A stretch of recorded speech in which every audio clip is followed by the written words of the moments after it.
Welcome to Flyhigh Ministries, everybody. Really good to be with you today. I pray that God is blessing you and keeping you no matter where you're at and no matter what you're doing. Today's message is some Americans are like Judas who have sold this country out. Some Americans are like Judas who have sold this country out. I want to be talking to you in Matthew chapter 26, verse 15. Matthew chapter 26, verse 15, we read, "And asked, 'What are you willing to give me if I deliver him over to you?'" That was what Judas was asking the scribes and the Pharisees and the Sanhedrin. "What are you willing to give me if I deliver him over to you?" So they counted out for him 30 pieces of silver. Now, if you turn your Bibles with me to Exodus chapter 21, verse 32, you're going to see, "If an ox gores a male or female servant, he shall give to their master 30 shekels of silver, and the ox shall be stoned." You see, you need to understand that today, that Judas was taking the price of 30 shekels of silver to turn Jesus over to death. You see, in the Bible, the price of a free man was valued at 60 shekels of silver. Somewhere around there, either more or less, but usually 60 shekels of silver for a free man. But when we read in the Bible, we see that a slave was half the value of 30. And in the Bible, it says that when the ox gored a male or a female slave, an ox of another farmer, then he would have to pay the master of those slaves 30 shekels of silver. And then that ox would have been killed or stoned. Please understand that Judas took 30 shekels of silver, the price of a dead or an injured slave. And so Jesus was worth the price of a dead slave in the Bible. So the free man, he was valued at 60 shekels, but the slave was valued at 30. And note, too, that even the dead and the severely injured slave was also valued, meaning that even gored to death, affirming that the amount here was the price of the slave gored to death. That means a dead body would have been worth 30 shekels of silver. So this is doubtless correct and casts an extremely sinister shadow of the whole transaction here, because we know that Jesus was not yet dead when the Pharisees determined to pay Judas exactly 30 pieces of silver. And so the Pharisees, they looked at Jesus as if he was already dead, and Judas betrayed him, but when they fully intended to kill him as soon as possible, overlooking the parallel fact that God's law in the Old Testament required that the ox to be stoned death, and after such an incident, and so therefore these false shepherds who bought Jesus for 30 pieces of silver, they sealed their fate and determined to be the ox that would gore him to death, and they were that ox. The Sanhedrin was the ox that gored Jesus Christ to death. And Judas bought Jesus' body. Judas betrayed him and bought his body for the price of a dead slave. And this was very unspeakable, callous and cruel and diabolic was the actions of these three evil shepherds, the Pharisees, the Sadducees, and the Herodians, jointly making up the Sanhedrin here. So, and what did they do? They sentenced Christ to death in Matthew 26, chapter 3, verse 5, without a trial or any intention at that time to ever having one. I mean, they hated Jesus so bad, they please understand, a free man was worth 60 pieces of silver, but Jesus now, they didn't look at Jesus as a free man, did they? They betrayed him, and they looked at Jesus as a slave. They wanted Jesus to be a slave. Not only did they want Jesus to be a slave, but I'm here to tell you, today, Satan in America, he wants the American people to be a slave. And this technocracy that's being put in place is making us all slaves. So their intentions at that time of even having one, determining the Holy One to be in their eyes already dead, and buying him for the traitor at a price that exhibit of all ages their unspeakable wickedness. I mean, ladies and gentlemen here, please understand that Jesus' life had no value in that day. And even Judas could have at least paid 60 shekels of silver for the body. Instead, he paid only the price of equal value of less of a dead slave. Exodus 21 verse 32 says, if an ox gores a male or a female slave, he shall give to their master 30 shekels of silver. And then, of course, the ox would be stoned. You see, in Zechariah chapter 11 verse 12, we're going to read that this was a prophecy of what Judas did. And even the Lord, he even said, hey, my body's only worth 30 shekels of silver? That's all you value me? If you read in verse 4, or chapter 11 of Zechariah, verse 12, you're going to read, this is what the Lord my God says. Shepherd the flock, marked for slaughter. Their buyers slaughter them to go unpunished. Those who sell them say, praise the Lord, I am rich. Their own shepherds do not spare them, for I will no longer have pity on the people of the land, declares the Lord. I will give everyone into the hands of their neighbors and their king, and they will devastate the land, and I will not rescue anyone from their hands. So I shepherded the flock marked for slaughter, particularly the oppressed of the flock. Then I took 2 staffs and called one favor and the other union, and I shepherded the flock. In 1 month I got rid of 3 shepherds. The 3 shepherds here that was prophesied was part of the Sanhedrin. The Pharisees, the Sadducees, and the Herodians. This is a direct prophecy. And so the flock detested me, and I grew weary of them, and I said, I will not be your shepherd. Let the dying die, and the perishing perish. Let those who are left eat one another's flesh. Then I took my staff called favor, and I broke it, revoking the covenant I had made with all the nations. It was revoked on that day, and so the oppressed of the flock who were watching me knew it was the word of the Lord. I told them, if you think it best, give me my pay, but it's not, keep it. So they paid me 30 pieces of silver. And now listen what the Lord said. So the Lord said to me, to Zechariah, throw it to the potter, the handsome price in which they value me.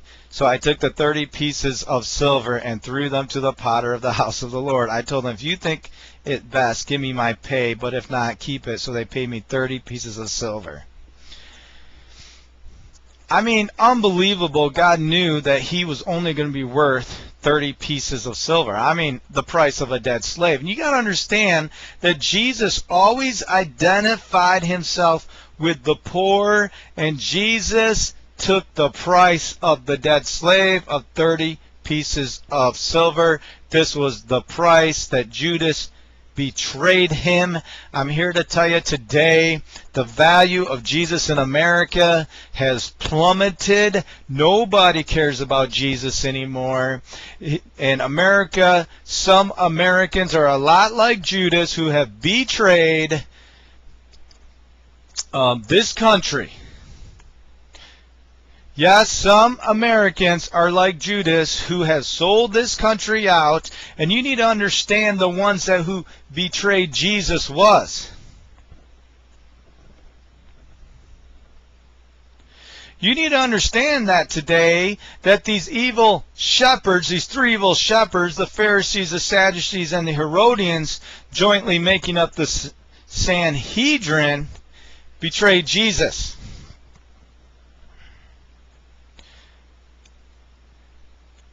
And this is what Judas said. Well, what are you willing to give me if I deliver him over to you? Well, the Sanhedrin and the scribes and the Pharisees said, I'm only going to give you the price of a dead slave.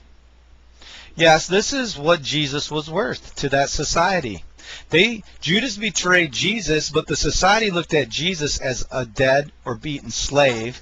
And so they did not see Jesus as a free man, because if they saw Jesus as a free man, they would have paid 60 shekels of silver. You understand that Jesus is free. He wants to make you free and me free. He wants us to live eternity. He came to make the blind see. He raised the dead. He healed the sick. Jesus is all about freedom and life. But you see, the church in that day, they looked at Jesus as already a dead man. He was already a dead man in their eyes, and that's why Judas asked him, well, what are you willing to give me? Well, they thought about it. He ain't worth nothing to me. He ain't worth nothing to me. We'll give him 30 pieces of silver. The same price that they would give a dead corpse, a dead slave. So who was this man that betrayed Jesus? The Bible prophesied this in Psalms chapter 55, verse 12. This wasn't your neighborhood bully mocking me. I could have took that, it said. This isn't a foreign devil spitting on me. I could have tuned that one out. But it was you, the one I grew up with. It was you, my best friend, these long hours of leisure that we walked arm in arm, God, the third party to our conversation. Who was the one that betrayed Jesus? It was the closest friend. You see, the Bible says if it was an enemy, that would have been expected and maybe patiently endured. And when for the righteousness' sake should be accounted as happiness and rejoiced at, because, blessed is he those who are trying to persecute you, but the reproaches of the one that had been through to be a friend are very cutting, wounding, heartbreaking, and intolerable. Those that claim to be your friend, those that are the closest to you, those that are the nicest to you, those that maybe you have raised you, those you see in the church that smile at you, those that you have took in your home, come on somebody, those that you have fed, those that you have been places with, those that knew you when you were a child, it was that person who betrayed you. I want to tell you today that those of you that are listening, someone closest to you is about to betray you.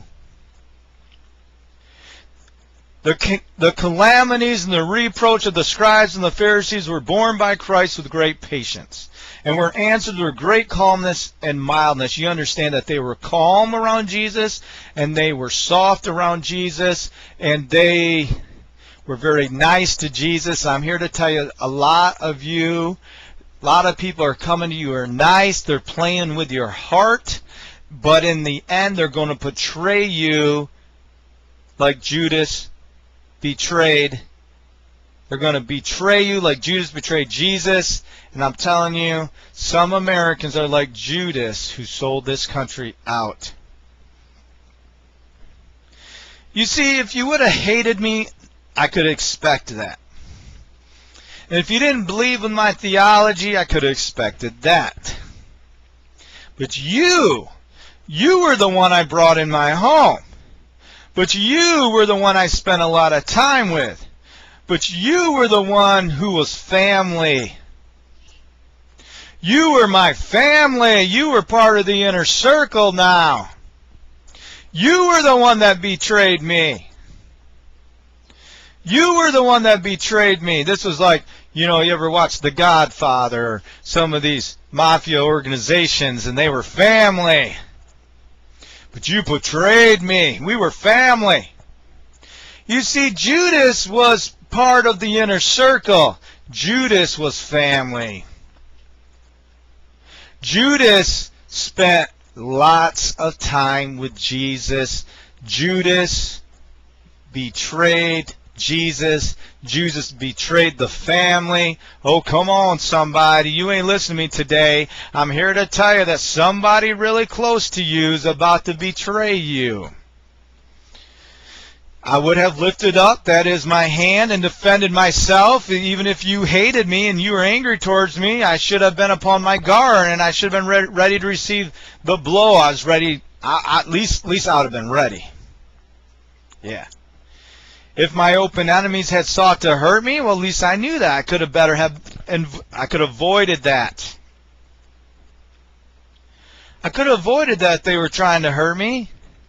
I could have walked away from you if I would have known they were trying to hurt me. I could have tried to hide if they were trying to hurt me, for it was not the enemy that was trying to hurt me. No, it wasn't the enemy. It was my closest friend. You need to understand that today. The people that act like your friends are about to betray you, and I'm here to tell you some Americans are a lot like Judas, who betrayed, or this country, sold this country out. But it was not the open man that I already knew hated me, but a pretended friend. He went over to the camp and tried to prove the reality of his treachery by being nice. You understand what the Bible is saying, what Judas had become? He was a friend. None are such real enemies as false friends. Don't you hate those people who act like your friends, but they really hate you and jealous of you? Well, this is what happened to Jesus when Judas betrayed him for the price of a dead slave, because that's all they looked at. Jesus' life was the price of a dead slave. They said, your life is worthless to us. And I'm here to tell you, a lot of Christians around the world are being persecuted, and they only look at their life as very less value. And I'm telling you, the value of life is going down, and especially if you love Jesus, they don't value your life anymore. They don't value your life if you believe in Jesus.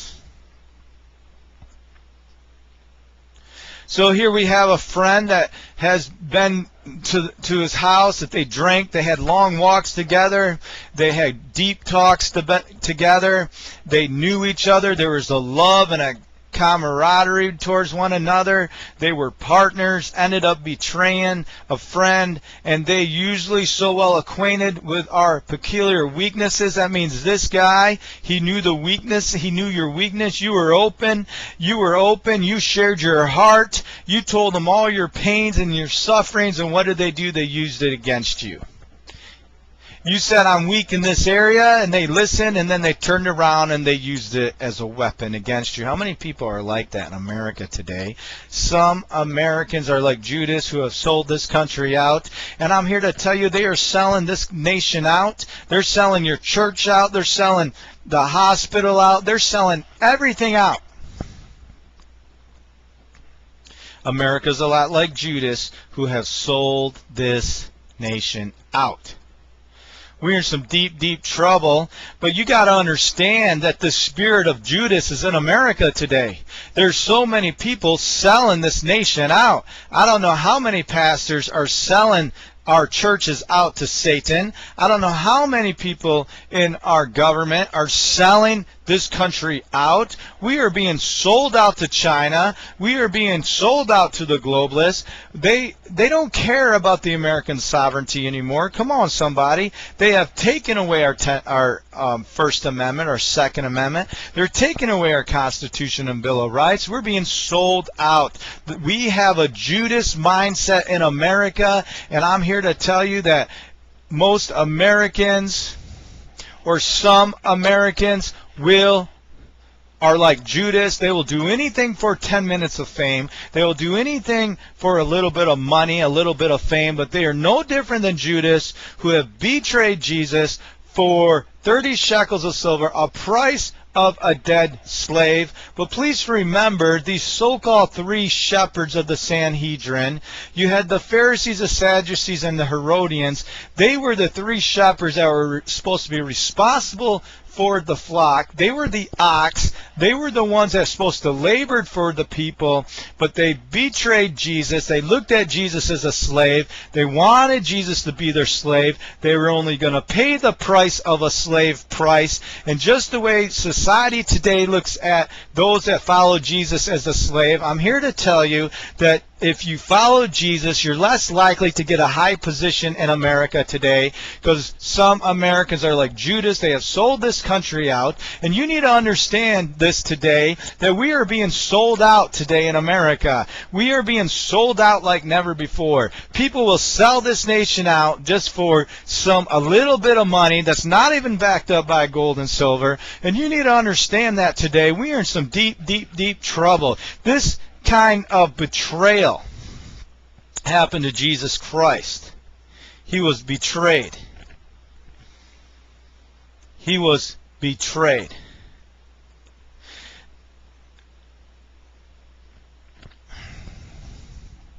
And the Bible says, if I would have known you hated me, I would have defended myself. If I had known you wanted to hurt me, I would have at least tried to hide from you.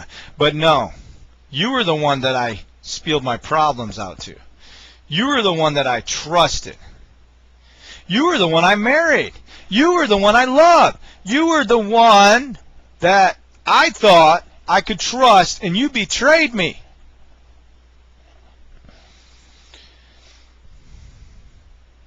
How many of this happened to you in a relationship? You thought you loved somebody, and you found out that person went off and kissed somebody else, or you found out that person went off and slept with somebody else? That's a betrayal.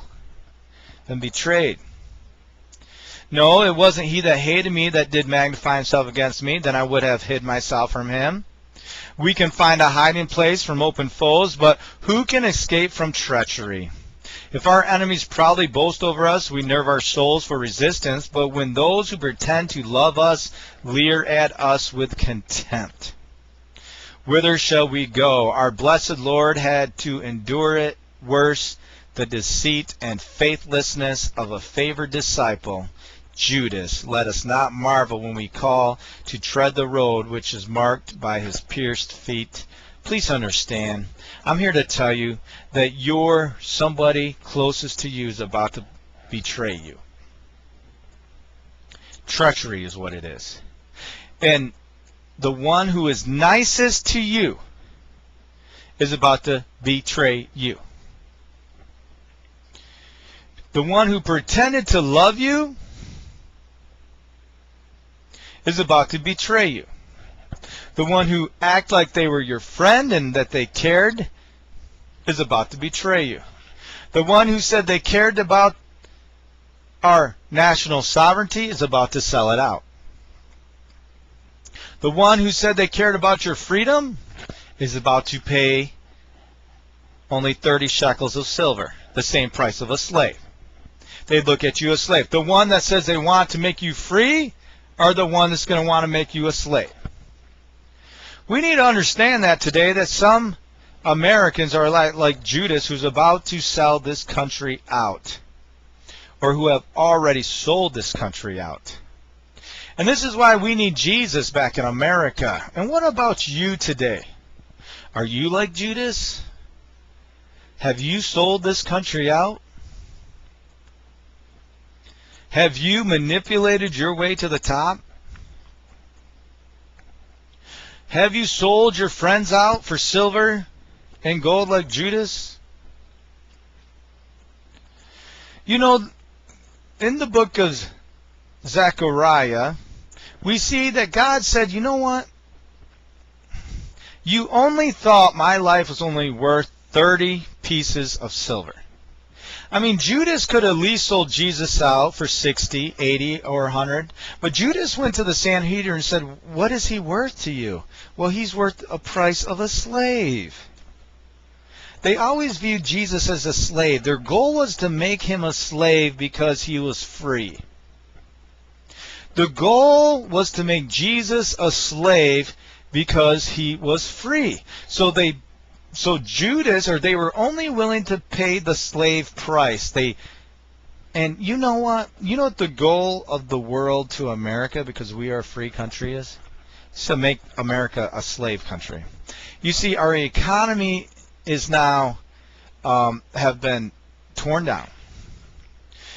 The richest cities of America are now bankrupt. The most prosperous nation in the world is now becoming the most poorest and impoverished country. And those people that are in our government that tells us that they want us to be free are the very ones that really want you and I to be a slave. Those of you, it's the same mindset of people do not want to see you prosper or to be free or to be healthy. These are the same people that don't want you to have health, freedom, and liberty. These are the mindsets of Judas, who are willing to sell out this country, are willing to sell out this nation for 15 minutes of fame. Do you have that mindset of Judas? Are you willing to sell Jesus out? And what is the value of Jesus to you? I go to your church and you put Jesus in the dark closet. You put Jesus in the dark closet. What is the value of Jesus to you? You don't care about Jesus anymore? You don't have Jesus hanging in your church? I go to your church and I find Jesus in the dirt.